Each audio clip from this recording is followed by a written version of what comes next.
What's up? What's poppin', all my beautiful souls within my vibe tribe? Welcome back for another episode of my podcast. Probably say I'm struggling with loving myself because that seems like a common theme. If you are new here, welcome and thanks for joining me for this video. You should go ahead and subscribe because I make videos about literally everything, so there's something on my channel that you're definitely going to vibe with. Today, I want to talk about how to gracefully outgrow people, whether it's romantic, platonic, or familial, because I feel like I struggled with this very intensely through my healing journey. And obviously, my healing journey is still going on. I'm still processing these parts of myself, but oh my God, was I struggling when it came to gracefully letting go and outgrowing connections. So let's start with the fact that attachment is present. In society, we kind of teach people that, like, when you click with somebody, that they're supposed to be part of your story forever. So it hurts us even more because we don't know how to let go when things fall apart.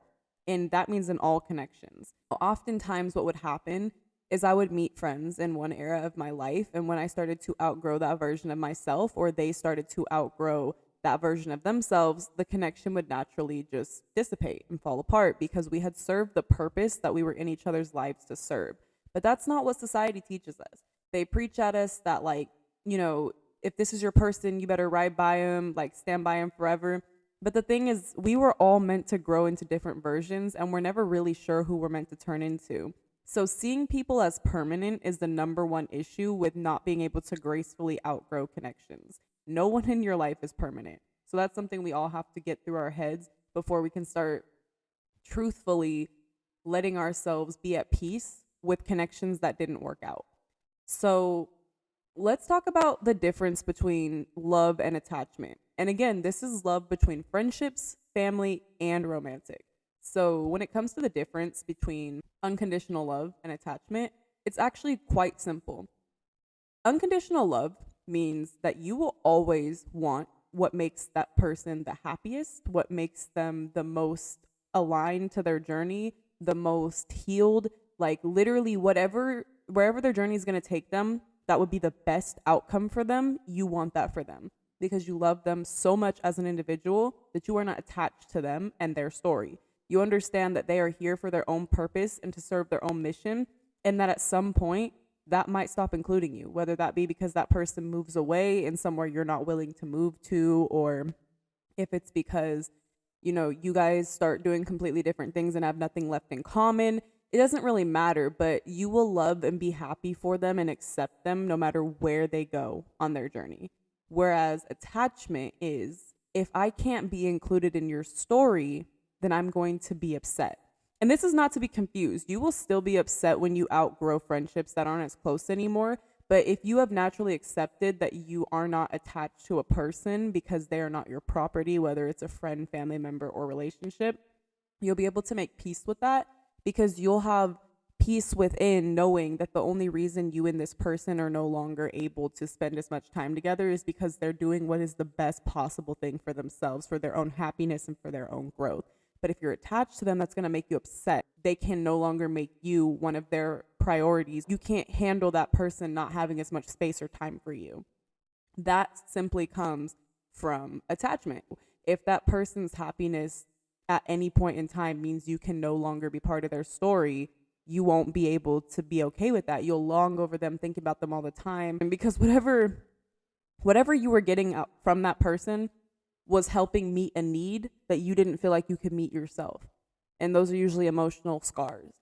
So the difference between love and attachment is being okay with someone no longer being part of your story once the lesson or the connection has drifted, but loving them no less and being so happy for them. So a lot of the times I feel like when friendships naturally drift, we feel like we're supposed to be angry because, again, we've taught people that attachment is love when it's not. So when friendships will naturally drift apart, a lot of the times we'll look for reasons to resent them or be angry at them or who went wrong where. Because instead of just accepting that it's a natural part of life, we fixate on the fact that we thought somebody was going to be part of our life forever and they no longer are. And we try to look for the sweet spot where we stop caring and stop loving them. it's it's so funny that we try to teach people that to release the pain of a connection no longer being present, that you have to be angry. You don't have to be angry or upset. I can say full and well with no regret that there is not one person in my life that I've fallen out with, whether it be an ex friend, or a peer or coworker, that I don't wish the best for and still genuinely love. And the reason why is because I genuinely put my entire self in when I go into any connection, whether that's a friendship, whether that's a relationship, whether it's a family member. I give my all and I show love hard. So if I ever felt safe enough around you to completely show you my vulnerability and be open to showing you my soul, I could never hate you because it didn't work out between us romantically or because we grew apart as friends. I could never hate you for that. So I do think we need to stop normalizing in society that we have to hate people for being human. And I'm not saying that there aren't mistakes that can be made and reasons why you might be angry at people after you fall out, but I am saying that, like, it costs a lot more of your energy to try and find a reason to hate somebody instead of just forgiving them for being human and you guys crossing paths to learn lessons. It just is what it is. Like, even people who have done me so dirty in my life, who have traumatized me, I genuinely don't hold any hate towards them, and I want them to do just as well as I want my best friend to do. I have no hate in my heart towards anybody. I have made so many mistakes in my life, and I know there are people that see me as delusional, as narcissistic, as an asshole, and that's fine. Like, to be honest, who we were when we were in survival mode doesn't define who we are now. And I used to worry a lot more about like fixing these connections, because the more that I would grow, I'd be like, oh, well, now I understand why I reacted that way and I need to reach out to these people.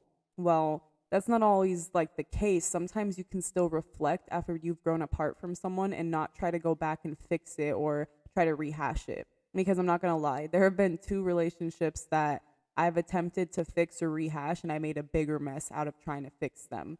Actually, I would say 3. I did not gracefully end all of my friendships when I was going through my healing journey, but you live and you learn, That's why I come on here to teach you guys. But I will say that out of all the ones that I did end, I did feel was necessary to do so. And I have no hate towards those people, and I found it really hard to let them go without being so angry. But it's actually such a beautiful thing to just realize, like, I want the best for you and I love you so much, but we go no further. We just go no further. And it could be that simple. But I also think that the reason we struggle with this so much is because it basically means that the entire foundation that you built your friendships upon before healing was a lie, but it wasn't. So let me explain what I mean by that. So I was having such a hard time gracefully letting go of connections without anger, because basically I had to acknowledge to myself what the friendships were. So at the time in my life when I wasn't living in my truth, I really thrived on misery. The way that I made the majority of my friends was by us either mutually hating the same person or mutually hating the job that we worked at, or just having the same traumas in our lives that we could like blame all of our problems on. And you know me, I'm the first person to tell you your trauma was not your fault, but fixing it is your responsibility. Even if you didn't cause your own trauma, you're the only person who's going to save yourself. And I used to make friends with people that would aid in my delusions of me going through trauma cycles. And they would be like, yeah, they'd hype me up and tell me, like, validate me and be like, yeah, you're right. And I would do the same thing for them. And it felt good because I was basically around people who were helping me not grow. And that felt good because I wasn't comfortable with growth. And it was the same thing the other way around. I was giving them that same energy. And one day I just got fed up and I realized, like, the basis of these friendships is around either talking about our own misery or talking shit about other people and their misery to make ourselves feel better. And that isn't even a friendship. Like, that is quite literally a trauma bond. There's so much more depth and love and energy that goes into genuine friendship connections than what I thought it was before. But because that was my idea before of love and unconditional unity with people, I felt like when I started like coming out of being friends with those people that I was living a lie the whole time. I was like, no, because if I'm not going to be friends with them anymore, it means I don't trust myself, because it means that I don't pick good friends, and it means that, I basically sent myself into psychosis believing that I couldn't make choices for myself if I'm not to be these people's friends anymore, because it felt like I was basically saying my whole life up until this point of healing has been a lie, which valid because, basically unlearning all of your traumas is the way that you become the best version of yourself.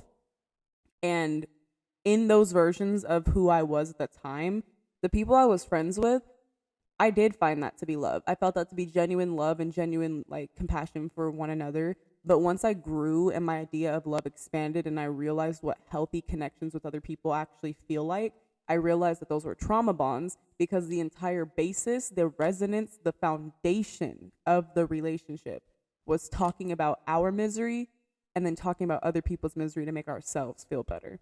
Those aren't friendships.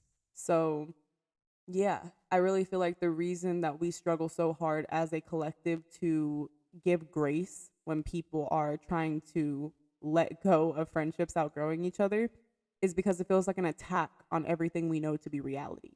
It feels like everything we always knew was a lie and we can't trust ourselves.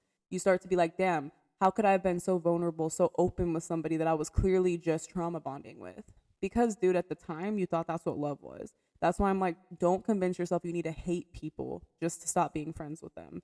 It's okay to admit to yourself that this friendship served you when you felt alone and when you didn't know how to validate yourself and when you didn't know how to get out of your own delusions. Ooh, excuse me, I almost burped. Wait, is it coming? Nope, it went back down. Nope, it was little. But now that you do, it's okay to admit that you've learned something new, you've learned something different. You can feel better. But yeah, that's pretty much all I have on friendships. We just have to start admitting to ourselves that all connections are not permanent, and that learning how to release certainty around someone being in your life forever is the only way to gracefully move forward. And it's still gonna hurt, but it's not gonna be as confusing and catastrophic and tumultuous and distracting in your mind when you understand that growing apart is just a natural part of life. But yeah, I love you guys so very much. Thank you for tuning in to another episode of my podcast. And also, if you liked what I had to say today, or if you just want advice on how to navigate your spiritual awakening, I do services. I offer tarot readings. I offer shadow work sessions, which is inner child healing therapy. I have love guru coaching. I have mentorship. I have one-on-one sessions. Go check out my booking page in the link down below in my link tree, and you will find all my services there where you can book an appointment with me. I hope you guys enjoyed this video. I love you guys so, so much, and I will catch you guys in the next one. Peace.